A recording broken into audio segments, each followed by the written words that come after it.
इस zombie movie की शुरुआत लॉस एंजलिस के एक हवाई अड्डे से शुरू होती है, जहां पर एयर होस्टेस जेनी और पाउला अपनी अगली यात्रा के लिए तैयार हो रही हैं। कैप्टन फॉरेस्ट और उनके को पायलट विल्सी उनसे बातचीत करते हैं और वे देखते हैं कि आज रात तूफानों के कारण उनके पास ज्यादा पैसेंजर्स नहीं होंगे। फिर विल्सी कुछ दवा लेता है क्योंकि उसकी थोड़ी सी तबीयत खराब है। फिर एयर होस्टेस आज रात के यात्रियों से मिलती हैं। जॉर्ज एक टीनेजर है जो हमेशा अकेले ही सफर करता है और उसे ज्यादा बात करना पसंद नहीं है। बेव अपने पति डॉक्टर किंगस्टन के साथ आई है, जिनकी पार्किंसंस बीमारी के कारण वे हिलडुल या बोल नहीं पाते हैं। सेना की डॉक्टर शीला को उड़ान भरने में घबराहट हो रही है, जबकि लुइस अपनी बिल्ली के साथ आराम कर रही है। नियाल और सुसान एक बच्चे की उम्मीद कर रहे हैं और उन्हें कीटाणुओं से डर लगता है, इसलिए वे बैठने से पहले अपनी सीटें साफ करते हैं, जबकि हवोस्ट और निक्का विदेशी हैं जिन्हें अच्छी अंग्रेजी नहीं आती। हेनरी एक पिंजरे में एक हैमस्टर लाया है और जब राल्फ नाम का आदमी उसे रखने में मदद करने की कोशिश करता है तो चूहा उसे काट लेता है। अब ऊपर पिंजरा फिट नहीं होता है, इसलिए एयर होस्टेस हेनरी से पिंजरे को कार्गो होल्ड में भेजने के लिए कहती है। एक बिजनेसमैन प्रेस्टन लगातार छींक रहा है, जाहिर तौर पर उसे भी वही बीमारी है जो पायलट विल्सी को है। जैसे ही विमान आखिरकार उड़ान भरता है, जेनी नियाल को अपना फोन बंद करने के लिए कहती है और जब वह मना कर देता है तो हेनरी उसे मजबूर करता है, जिससे दोनों में बहस होने लगती है। इसलिए जेनी उन्हें ये याद दिलाकर अपनी सीटों पर वापस भेज देती है कि अगर वे ठीक से व्यवहार नहीं करते हैं तो उतरने पर उन्हें गिरफ्तार किया जा सकता है। बाद में हेनरी जेनी के साथ फ्लर्ट करता है और साथ ही उसे अपनी पीएचडी के बारे में बताता है और पॉलिटिक्स और समाज की कुछ बातें भी करता है। अब इसके कुछ देर बाद हेनरी न्यूज में देखता है कि सेंटर फॉर डिजीज कंट्रोल ने लॉस एंजल्स में एक अपार्टमेंट बिल्डिंग को घेर लिया है। इस दौरान राल्फ ठीक महसूस नहीं कर रहा था और वो अपने अंगूठे पर घाव को घूरते हुए पानी मांगता है। जेनी देखती है कि वह अजीब स्थिति में बैठा है और जब वो उसे देखने जाती है तो वो अचानक उस पर उल्टी कर देता है। उसके मुंह से झाग निकल रहा था और वो नीचे उतरने की मांग करने लगता है, इसलिए एयर होस्टेस उसकी देखभाल करने की पूरी कोशिश करती हैं। लेकिन इस दौरान किसी ने भी ये नोटिस नहीं किया कि बिल्ली ने इधर उधर घूमते हुए फर्श पर पड़ी उल्टी को खा लिया है। जेनी उस आदमी को पाउला के साथ छोड़ देती है और अपने शरीर पर लगी उल्टी साफ करने जाती है, लेकिन उसी पल राल्फ गलियारे से भागता है और उसे धक्का दे देता है। वो कॉकपिट के दरवाजे को पीटने लगता है और विमान को रोकने के लिए कहता है। इस पर विल्सी सुरक्षा नियमों का पालन करते हुए दरवाजा बंद कर देता है, जबकि फॉरेस्ट ग्राउंड कंट्रोल को उनकी स्थिति के बारे में बताता है। जब हेनरी राल्फ को रोकने की कोशिश करता है, लेकिन वो आसानी से हार जाता है और जॉर्ज के साथ भी ऐसा ही होता है। फिर प्रेस्टन, जॉर्ज, पाउला और सभी साथ मिलकर राल्फ को पकड़ते हैं और आखिरकार उसे बेहोश कर देते हैं। प्लास्टिक की रस्सियों का उपयोग करके वे उसके हाथ बांध देते हैं। बाद में शीला जांच करती है कि किसी को चोट तो नहीं आई है, जबकि जेनी पाउला को बताती है कि वो आपात स्थिति में उपयोगी होने में कैसे विफल रही। उसी पल फॉरेस्ट घोषणा करता है कि उसे प्लेन उतारने के आदेश मिले हैं और सभी को अपनी सीटों पर भेज देता है। विमान नीचे जाते समय बहुत हिलता है और एयर होस्टेस सभी को अपना सिर नीचे रखने के लिए कहती है। इस दौरान राल्फ का शरीर लगातार फिसल रहा था और उसका सिर टकरा रहा था, इसलिए जेनी और पाउला बड़ी मुश्किल से उसे सीट पर ले जाते हैं। फिर जब पाउला उसकी सीट बेल्ट लगा रही होती है तो राल्फ लाल आंखें खोलकर जागता है और पाउला की नाक पर काटकर उसे जख्मी कर देता है। फिर राल्फ पागल हो जाता है, जिससे एक बार फिर से सभी यात्री मिलकर उसे बाथरूम में धकेलकर बंद कर देते हैं। जैसे ही विमान आखिरकार उतरता है, Sheela emergency first aid kit का उपयोग करके पाउला को कुछ दवा देती है और उसके चेहरे पर एक स्कार्फ बांध देती है, लेकिन उसका बहुत खून बह रहा है और उसे तत्काल इलाज देने की जरूरत है। फॉरेस्ट निराश है क्योंकि ग्राउंड कंट्रोल उन्हें इंतजार करने के लिए कहता है, भले ही वे उनकी आपात स्थिति के बारे में जानते हों। इसलिए वो नियमों को तोड़कर विमान को बिना असाइन किए गए गेट की तरफ ले जाता है। सौभाग्य से सामान उठाने वाले एडी ने विमान को आते देखा और समय पर गेट खोल दिया। फॉरेस्ट और विल्सी विमान के बाथरूम के दरवाजे को पकड़े रखते हैं और बाकी सभी लोग बेसब्री से विमान से उतर जाते हैं। लेकिन बेव और किंगस्टन अभी जहाज में ही थे क्योंकि उन्हें चलने में मदद की जरूरत थी। एडी उन सभी को गेट के दूसरे छोर पर ले जाता है, लेकिन वहां का दरवाजा बंद है और रेडियो पर उसके मैसेज का कोई जवाब नहीं देता। उनके पास एयरपोर्ट के कार्गो हैंडलिंग एरिया में प्रवेश करने के अलावा कोई विकल्प नहीं होता है। वे सभी सीढ़ियां चढ़ के एक दूसरे दरवाजों तक पहुंचते हैं। हालांकि वे ये देखकर हैरान हो जाते हैं कि वहां के सभी दरवाजे बंद हैं, जो कभी नहीं होते थे। जब वो पावर बॉक्स की जांच करता है तो वो देखता है कि वे सभी लॉकडाउन में हैं और उन पर सुरक्षा कैमरों से नजर रखी जा रही है। जब वे सोच ही रहे थे, लेकिन तभी अचानक बाहर से सायरन की आवाज आती है। वे एक खिड़की से बाहर देखते हैं तो बाहर एम्बुलेंस और पुलिस की गाड़ियां होती हैं। तभी खिड़कियां बंद कर दी जाती है। एक आवाज घोषणा करती है कि उनके ग्रुप को क्वारंटीन कर दिया गया है और उन्हें मदद आने तक इंतजार करना होगा। इसके बाद सभी यात्री अपने परिवारों को ये बताने के लिए फोन करते हैं कि क्या हो रहा है। इसके बाद वे जेनी पर चिल्लाने लगते हैं क्योंकि उन्हें लगता है कि ये सब उनके एयरलाइन वालों की लापरवाही की वजह से हो रहा है। लेकिन जेनी नहीं जानती कि वे अपना बचाव कैसे करें, लेकिन तभी शीला उनको रोकती है। फिर वो बताती है कि उसके सामान में एक मेडिकल किट है जो पाउला को कुछ और घंटों तक जीवित रहने में मदद कर सकती है। इसलिए जेनी एडी और कुछ यात्रियों को शीला का सामान ढूंढने के लिए ले जाती है। लेकिन उसी समय बिजली चली जाती है, इसलिए एडी उन्हें अपनी टॉर्च से रास्ता दिखाता है और जब वे विमान पर लौटते हैं तो उन्हें पता चलता है कि दोनों पायलट गायब हैं। जेनी बाथरूम खोलती है और हर जगह खून देखकर डर जाती है। तभी प्रेस्टन अपना लैपटॉप लेने के लिए आगे बढ़ता है और किंगस्टन से टकरा जाता है जो अकेले बैठा है और उसकी पत्नी चली गई है। जब वे लोग पूछते हैं कि क्या हुआ तो किंगस्टन अपनी आंखों से फर्श पर पड़ी प्लास्टिक की हथकड़ियों की ओर इशारा करता है जिन्हें किसी ने चबाकर काट दिया गया था।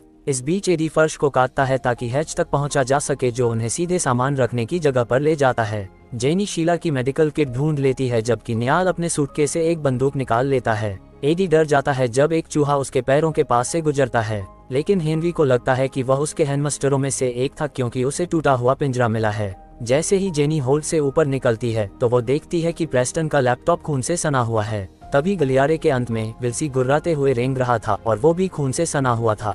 तभी अचानक ज़ॉम्बी बन चुका फॉरेस्ट जेनी के पीछे दिखाई देता है और उस पर हमला करता है। तभी बाकी लोग मदद के लिए आते हैं लेकिन ज़ॉम्बी पर मुक्कों का असर नहीं हो रहा था, इसलिए नियाल उसे गोली मार देता है जिससे फॉरेस्ट का कुछ खून उसके चेहरे पर गिर जाता है। बाद में वे सभी विमान से भाग जाते हैं और गेट के गलियारे में उन्हें व्हीलचेयर से गिरा हुआ किंगस्टन और बेहोश प्रेस्टन मिलते हैं जिसके गर्दन के पीछे से किसी ने काटा हुआ था। पास ही जेनी को बेव रोती हुई और मदद के लिए भीख मांगती हुई मिलती है, लेकिन वह अचानक ज़ॉम्बी बन जाती है और हमला भी करती है। तभी सौभाग्य से जेनी उससे तेज भाग जाती है और वे लोग ज़ॉम्बी को बाहर ही रोककर दरवाजा बंद कर देते हैं। अब वे दूसरों के पास वापस लौट जाते हैं और शीला पाउला की देखभाल करने की पूरी कोशिश करती है। सुसान नियाल के चेहरे से खून साफ करती है और फिर वे एक दूसरे को किस करते हैं। हेनरी और एडी दरवाजे के सामने फर्नीचर रख देते हैं ताकि ज़ॉम्बी बन चुकी बेव अंदर न आ सके। जब जेनी चारों ओर देखती है तो वो फर्श पर खून की बूंदें पाती है जिससे वो चिंता में पड़ जाती है। आखिरकार जेनी उन सभी के सामने हिम्मत दिखाकर इस वायरस के बारे में बात करती है। तभी शीला बताती है कि ये कोई नई अज्ञात बीमारी है। तभी जेनी को न्यूज़ वाली वो बिल्डिंग याद आती है जिसे भी क्वारंटीन किया गया था। तभी किंगस्टन को एक लाल आंखों वाला एक चूहा दिखता है, लेकिन वो कुछ बोल ही नहीं पाता। लेकिन तभी चूहा उसके सिर पर गिर जाता है और जॉर्ज के उसे गिराने से पहले चूहा बुड्ढे के टकले में काट देता है। तभी वे लोग चूहे को एक बाल्टी में पकड़ लेते हैं। शीला घाव की देखभाल करती है और फिर वे सभी लोग डिसाइड करते हैं कि वे बुड्ढे और पाउला को एक अलग कंटेनरों के अंदर क्वारंटीन कर देंगे क्योंकि शायद वे भी ज़ॉम्बी बन सकते हैं।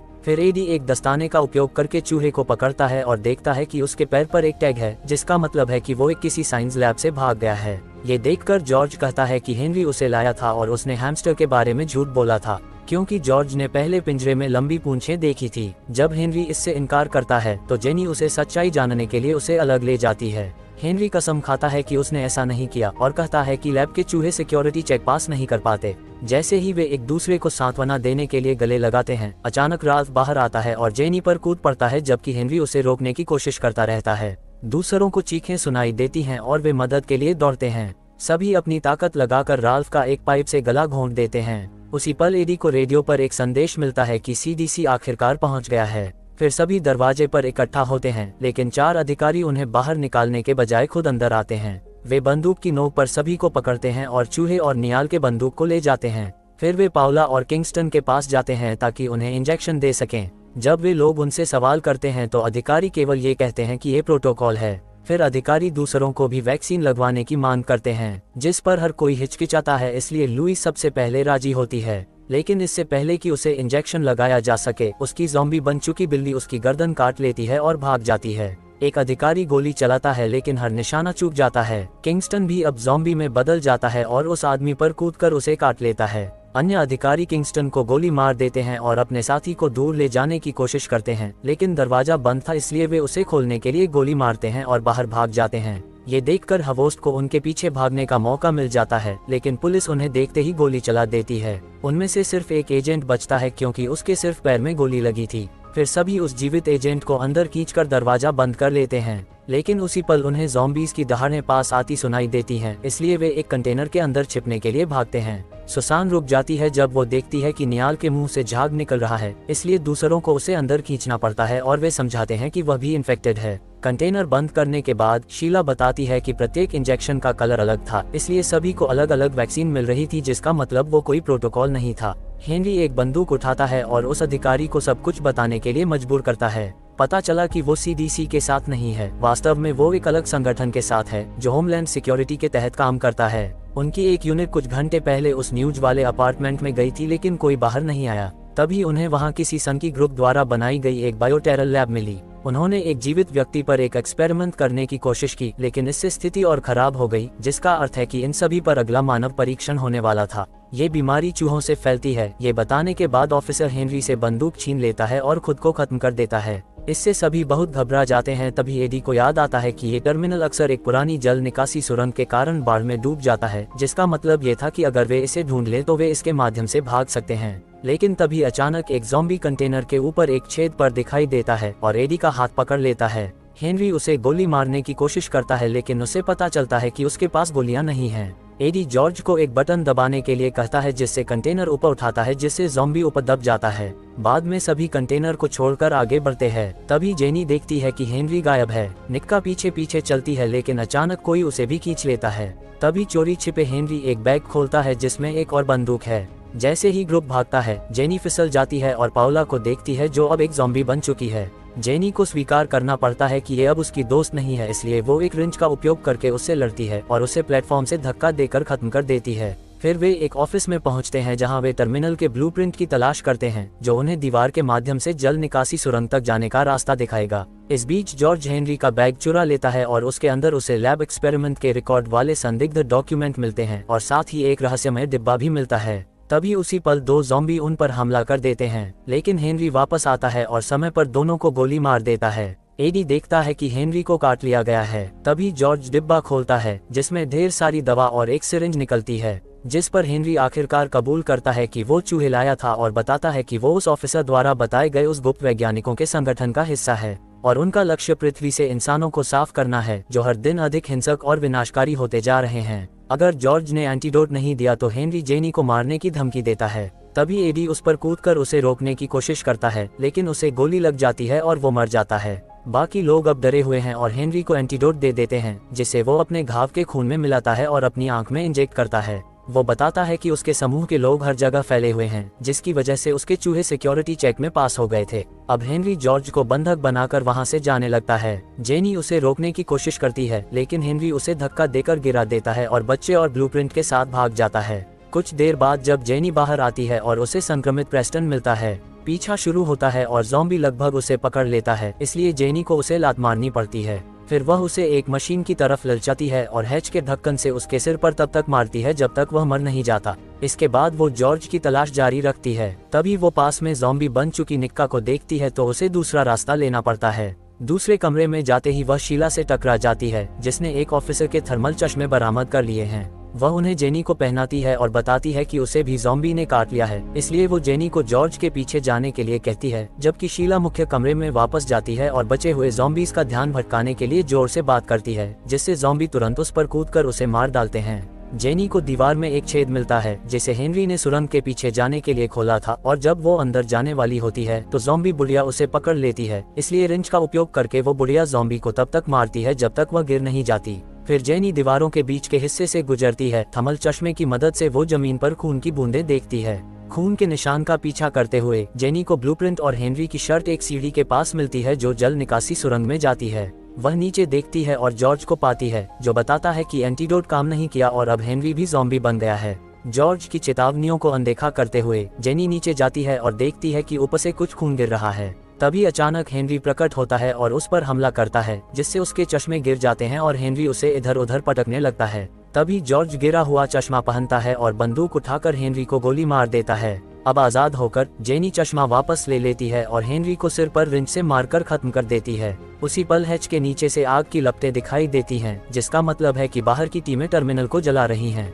जिससे उनका रास्ता बंद हो गया है। लेकिन जेनी को एक दूसरी सुरंग मिलती है और वो ढक्कन को लात मारकर खोल देती है। जॉर्ज वहां नीचे जाने से बहुत डरता है, इसलिए जेनी उसे चश्मा देती है और सुरक्षा के लिए उसे पहले जाने देती है। जैसे ही उन्हें बाहर विस्फोटों की आवाज सुनाई देती है, दोनों जितनी तेजी से हो सके आगे बढ़ते हैं। हालांकि जेनी जल्द ही थकने लगती है और उसे एहसास होता है कि वो भी इन्फेक्टेड है। जॉर्ज पीछे मुड़ता है और उसे उल्टी करते हुए देखता है, फिर भी वह उसे छोड़कर जाने से इनकार कर देता है, जिससे जेनी केवल उसके खातिर उसका पीछा करना जारी रखती है। आखिरकार उन्हें निकास मिल जाता है, जो सलाखों से बंद है। जॉर्ज आसानी से उनके बीच से गुजर जाता है और जब वो पीछे मुड़ता है तो ज़ॉम्बी बन चुकी जेनी सलाखों के माध्यम से उस पर हमला करने के लिए पहुंचती है। शुक्र है कि वह अंदर आने के लिए बहुत बड़ी है और जॉर्ज अपनी जैकेट उतारकर आज़ाद हो जाता है और बाद में जॉर्ज आखिरकार हवाई अड्डे से भाग जाता है। इसी बीच लुइस की इन्फेक्टेड बिल्ली भी भाग जाती है और शहर की ओर चली जाती है, जिसका मतलब ये था कि अब ज़ॉम्बी वायरस पूरे शहर में फैलने वाला था। अगर कहानी पसंद आई तो वीडियो को लाइक और एक प्यारा सा कमेंट जरूर कर देना।